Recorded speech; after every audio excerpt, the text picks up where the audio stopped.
भक्तों, आज आप सभी श्रवण करेंगे भाद्रपद मास के कृष्ण पक्ष की पवित्र अजय एकादशी की दिव्य व्रत कथा।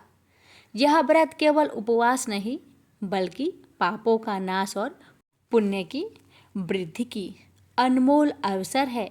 शास्त्रों में वर्णन है कि इस कथा को श्रद्धा भाव से सुनने और व्रत करने से जन्म जन्मांतर के पाप मिट जाते हैं और हर मनोकामना पूर्ण होती है और भगवान विष्णु का आशीर्वाद प्राप्त होता है। तो आइए भक्ति भाव से इस पावन अजय एकादशी व्रत कथा का श्रवण करें। कथा इस प्रकार है। कुंती पुत्र युधिष्ठिर कहने लगे कि हे भगवान, भाद्रपद कृष्ण एकादशी का क्या नाम है? व्रत करने की विधि तथा इसका महात्म्य कृपा करके कहिए। मधुसूदन कहने लगे कि इस एकादशी का नाम आजा है। यह सब प्रकार के समस्त पापों का नाश करने वाली है। जो मनुष्य इस दिन भगवान ऋषिकेश की पूजा करता है उसको वैकुंठ की प्राप्ति अवश्य होती है। अब आप इसकी कथा सुनिए। प्राचीन काल में हरिश्चंद्र नामक एक चक्रवर्ती राजा राज्य करता था। उसने किसी कर्म के वशीभूत होकर अपना सारा राज्य व धन त्याग दिया, साथ ही अपनी स्त्री पुत्र तथा स्वयं को बेच दिया।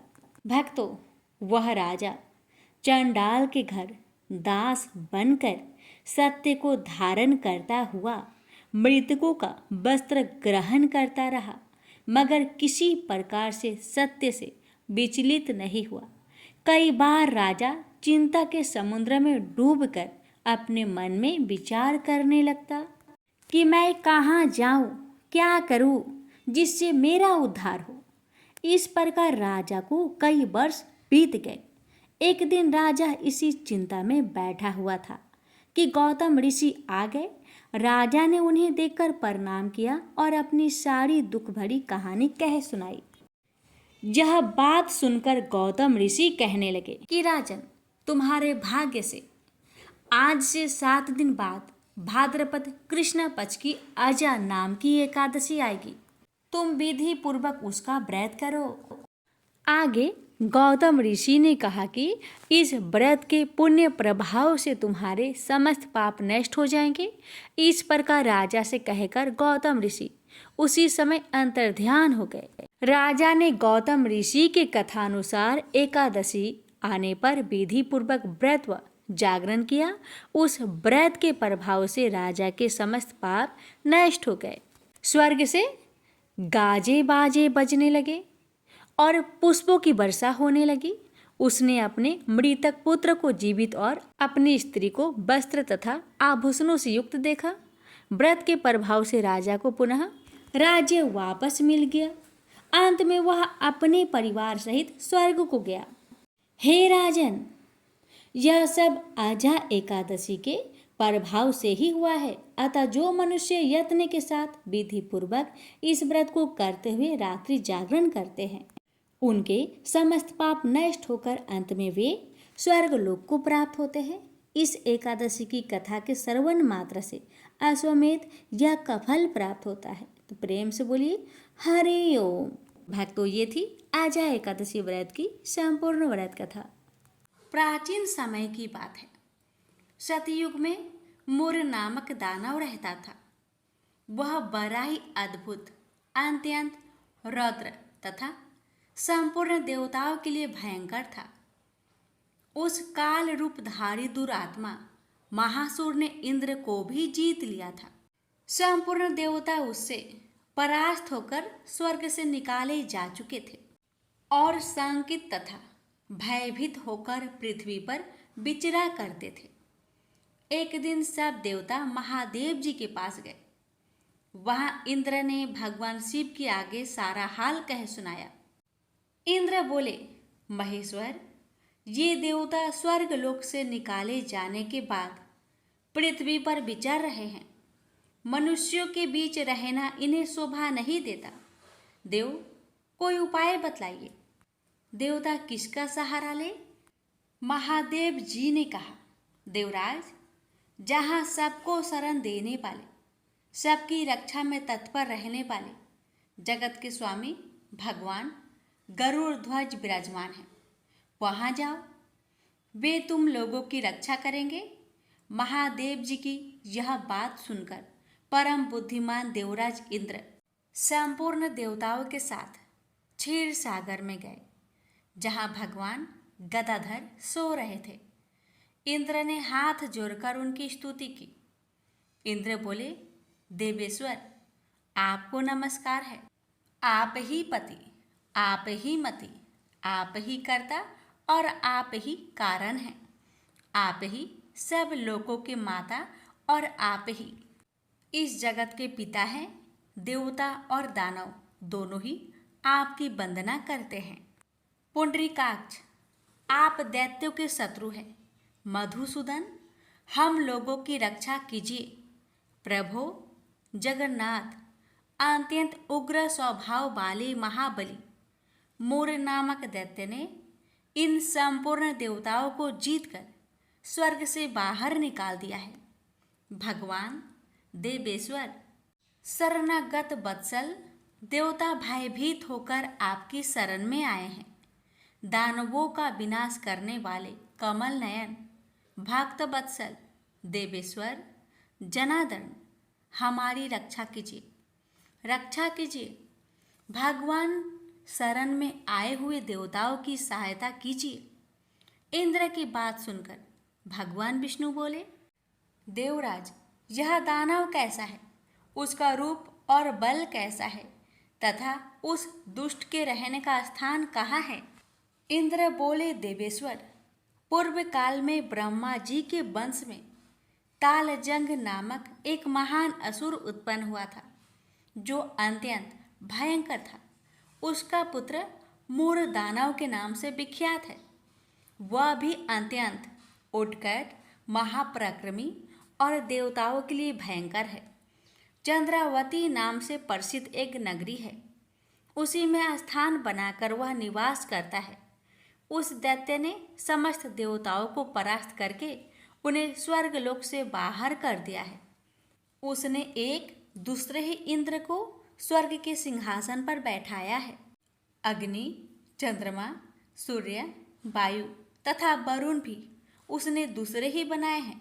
जनार्दन, मैं सच्ची बात बता रहा हूँ, उसने सब कोई दूसरे ही कर लिए हैं। देवताओं को तो उसने उनके प्रत्येक स्थान से वंचित कर दिया है। इंद्र की यह बात सुनकर भगवान जनार्दन को बड़ा क्रोध आया। उन्होंने देवताओं को साथ लेकर चंद्रावती नगर में प्रवेश किया। भगवान गदाधर ने देखा कि दैत्यराज बारंबार गर्जना कर रहा है और उससे परास्त होकर संपूर्ण देवता दसों दिशाओं में भाग रहे हैं। अब वह दानव भगवान विष्णु को देखकर बोला, खड़ा रह, खड़ा रहा। उसकी यह ललकार सुनकर भगवान के नेत्र क्रोध से लाल हो गए। वे बोले, अरे दुराचारी दानव, मेरी इन भुजाओं को देख। यह कहकर श्री विष्णु ने अपने दिव्य बाणों से सामने आए हुए दुष्ट दानव को मारना आरंभ किया। दानव भय से विहल हो उठे। पांडुनंदन, तत्पश्चात श्री विष्णु ने दैत्य सेना पर चक्र का प्रहार किया। उससे छिन्न भिन्न होकर सैकड़ों योद्धा मौत के मुख में चले गए। इसके बाद भगवान मधुसूदन बद्री का आश्रम को चले गए। वहाँ सिंहावती नाम की गुफा थी, जो 12 योजन लंबी थी। उस गुफा में एक ही दरवाजा था। भगवान विष्णु उसी में सो गए। वह दानव मूर भगवान को मार डालने के उद्योग में उनके पीछे पीछे तो लगा ही था।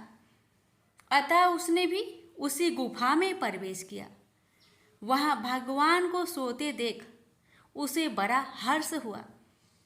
उसने सोचा, यह दानों को भय देने वाला देवता है, अतः निसंदेह इसे मार डालूंगा।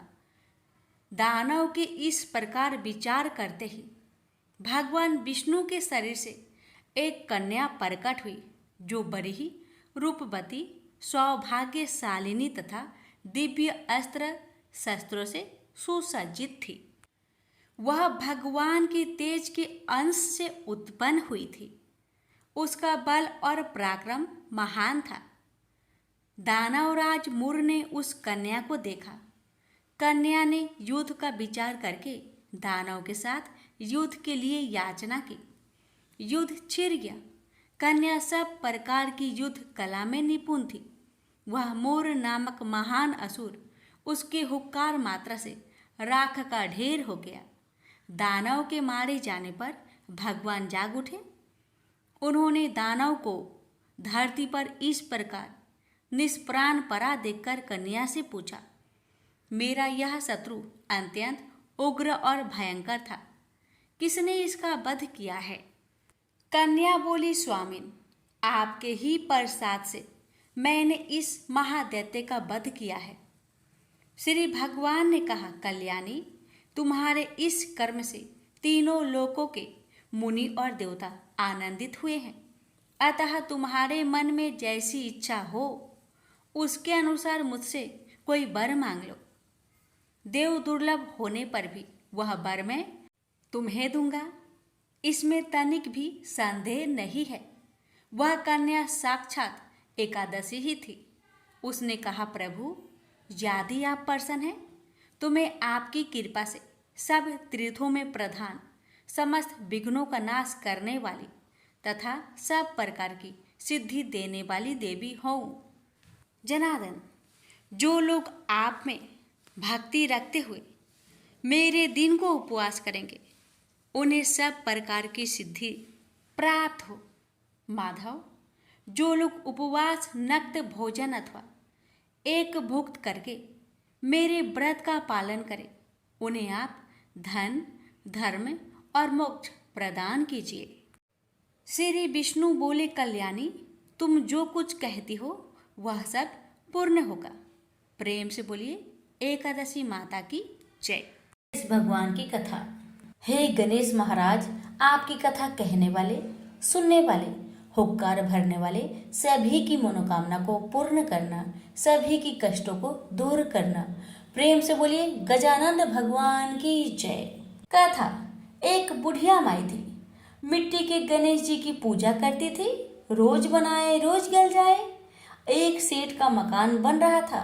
वो बोली, पत्थर का गणेश बना दो। मिस्त्री बोले, जितने हम तेरा पत्थर का गणेश करेंगे उतने में अपनी दीवार ना चिनेंगे। बुढ़िया बोली, राम करे तुम्हारी दीवार टेढ़ी हो जाए।